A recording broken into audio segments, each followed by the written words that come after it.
Couple bucks down in that field there. Where? Down in the field there. Are you the open part? Uh-huh.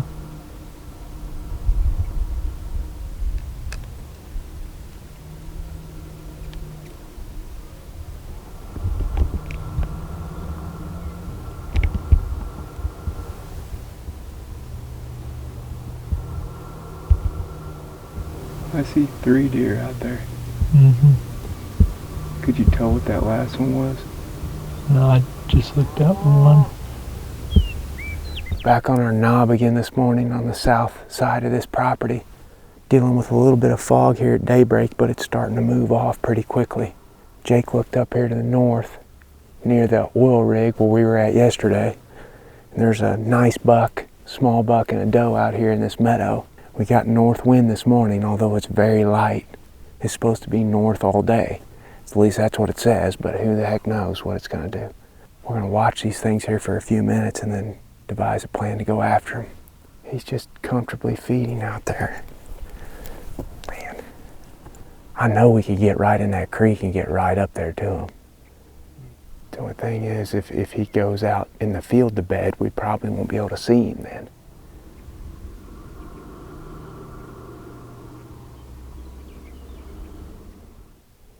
Probably gonna go around that fence. He might walk it all the way down the river. Yep, there she goes. That sun come up and they said, see you. Drop? Yeah, they're dropping in right now. Right in front of your mound, right at the beaver dam is where they went in, Jake. I can't see to that other side because it's too foggy. When that sun got up, they were like, peace.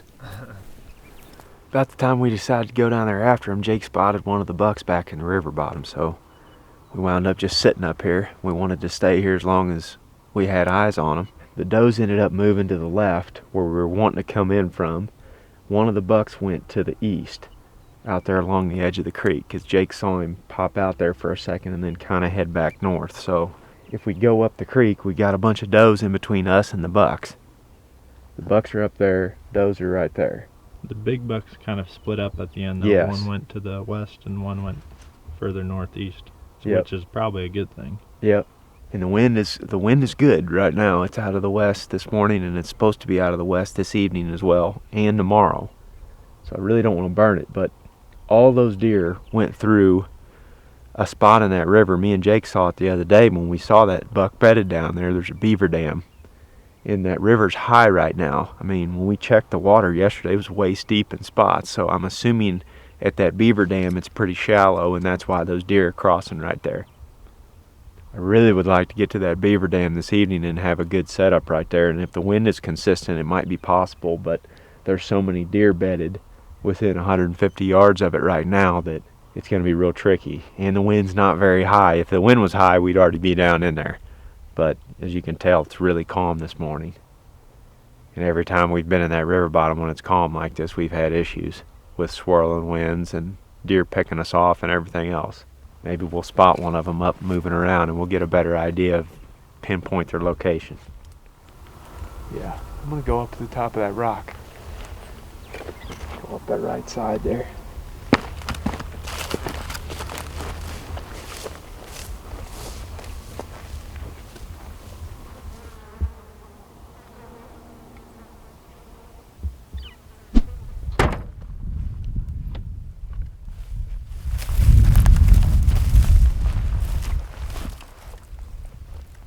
Ready to do rag?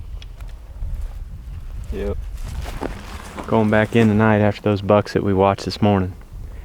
Me and Jake have been looking over the phone scope footage and trying to determine exactly where they crossed the river, which I'm assuming when we get to that mound down there, we'll be able to see exactly where they're crossing. And then it's just going to be a matter of sneaking within bow range of that crossing. I don't know how easy that's going to be to do because I think those deer are bedded right across the river. The reason why I have this ridiculous thing around my head is because, well, the sun is really high, protecting my ears and the back of my neck, and the bugs are real bad down there. So this is the only thing I got. I know I look like an idiot, but it seems like it'll be effective, so we'll give it a whirl.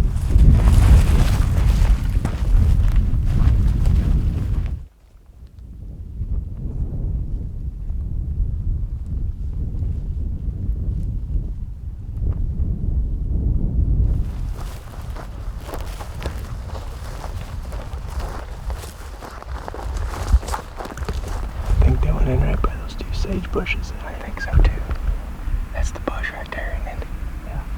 That's right where that beaver dam is at. Exactly where it's at. Hear the water running over it.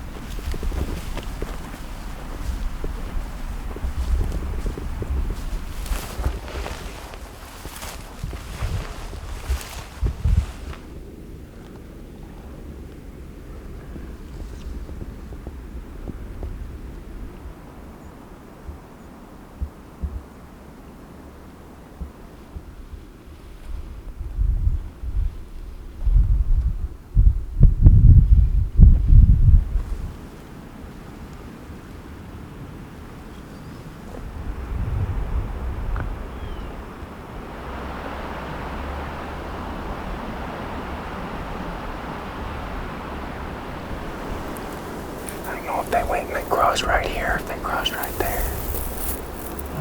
Pretty sure they crossed up there further.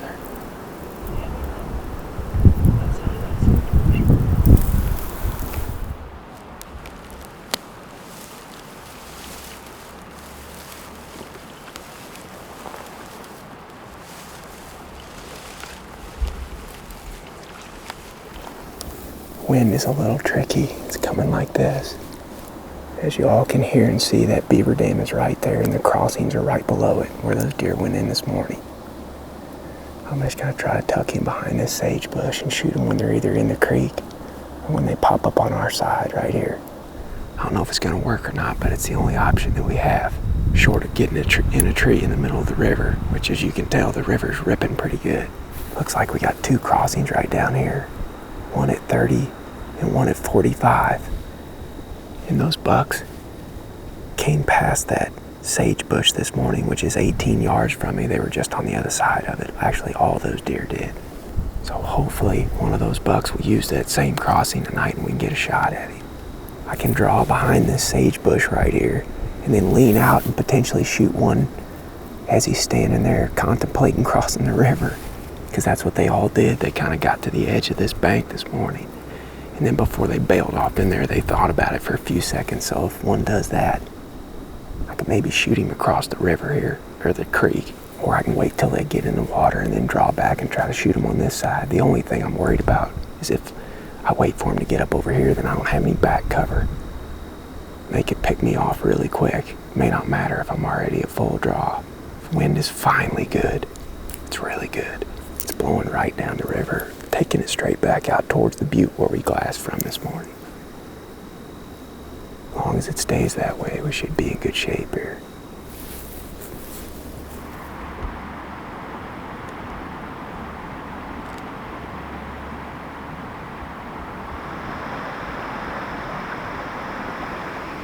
There. I just saw one moving to the right back in there.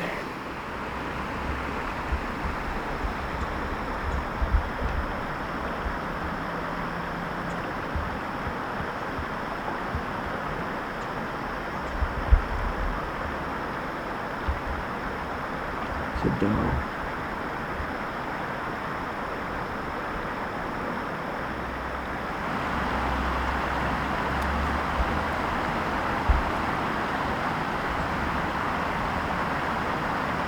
She's right, she's gonna cross the river. Huh? No, she's gonna cross the river down there, it's like.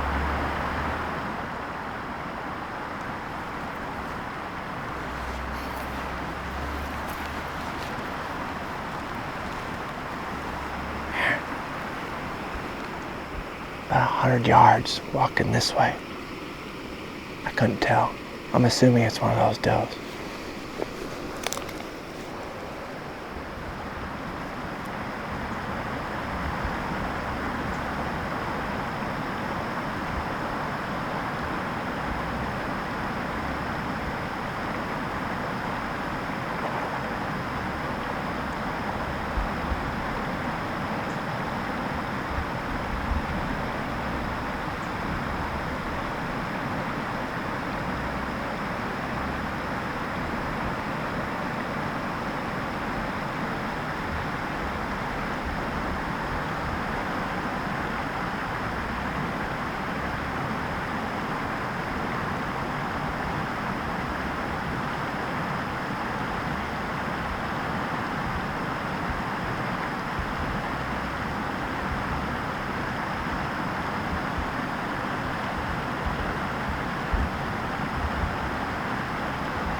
Big one coming.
Dang it.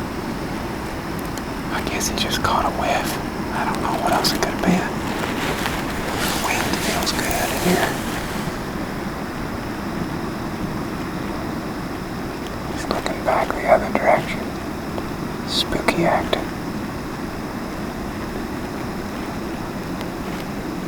He must not have smelled us real hard because he didn't go very far.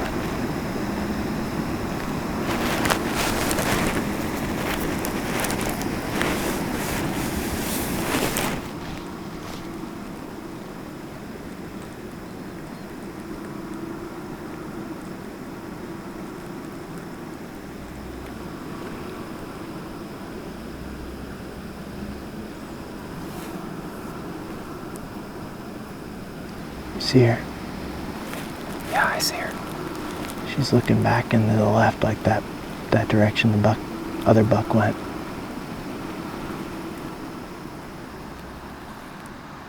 What? What, big buck? Big buck.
right at the end of legal. Right at the end of legal. I still think they were a little too far. I think they were probably 50. But when they jumped in, the current started washing them down. I was like, oh crap, they may wash them right down here in front of me. I didn't realize how shallow it was on this side. Heck, it was just deep for a few feet. They only had to swim a little bit. Oh, dang, man. That's freaking close. I think what happened the first time, that wind was acting funky. And it was kind of pulling in there. And he acted like he caught a whiff and then got out of there. It's like he hit a whiff of something he didn't like, took a few steps, and then he couldn't figure it out. Yeah, that doe just went walking off. Like she was onto us. And then what I remember is him whipping his head up and looking her direction, and then just being like, all right, if she's leaving, I'm leaving. Maybe he didn't smell us then, because I couldn't see her. I saw her walk up to this little trail right here, 30 yards. I stopped filming her, and I was filming you. And then I looked over, and she was just looking up. I don't know which one of us she was looking at, but then I turned the camera over towards her because I wanted to have it face that direction and started filming her. She was looking at me, and then she went walking off. So that may be why they walked off. Caught us or caught me. They were in a nervous freaking wreck crossing that creek. They did not want to cross it. It's got to be stressful for them. They're not used to it being this high. No, they're not. It's not like it's a big river or anything, but they're just not used to it. Only time when I might have had a shot, but I didn't because all of them crossed at the same time. Once the first one crossed and I realized like how shallow it was on this side, like he was probably 35 right there. But I had too much grass in my way. So if I could have stood, I mean, you might not even be able to see it, it's so dark right now, but the first one popped in. And he was the least nervous of all of them. He was like, to heck with you guys, I'm getting out here and eating. So he popped in, he washed down a little bit, and then he got up and he shook off right there. But I hadn't even drawn yet because those other two were still there. I knew if I came to full draw, they'd probably see me. When they started coming back, I'm like, man, we got a chance. But all three of them moved at the same time. And then when they popped up, they were way farther. I was like, I don't know, if they pop up around the other side. You walked straight away from me for a little bit. Yeah, up at the bank? Yeah. Oh, okay. That puts him, because that trail, see the one trail that was closest here and the trail that Jake said they were going to take, which is the one that they took, was at 45. And the other trail that doe stood at for a while right here close to us is at 30. And he even acted like they were going to come down and take that trail for a minute, but then they turned around and they took that one that's further. Dang it. So close. Well, hopefully they'll be out there again in the morning. No kidding. Because now we know where we gotta get. Yeah, no kidding. We see them out there. That's the closest we've been this whole trip, and that was really, really freaking close. They were pretty dang close right here when they shook off in the water. Like, probably at the very edge of where I feel comfortable shooting, but they were right there. And he was broadside across the river at 40 yards. But that's a little too far for me. I might shoot one at 35 if everything is perfect. If you could sit up and be comfortable, like ready. But you did just have to pop up and shoot. So it's that wouldn't have been a good situation for it. But I was like, when they started washing down, I'm like, oh boy. Like if he gets right here below me on this lip, I'm on a draw and he's gonna pop up and we're gonna smoke him right here at 20 yards. That was wild. One more day for all the marbles here in Wyoming.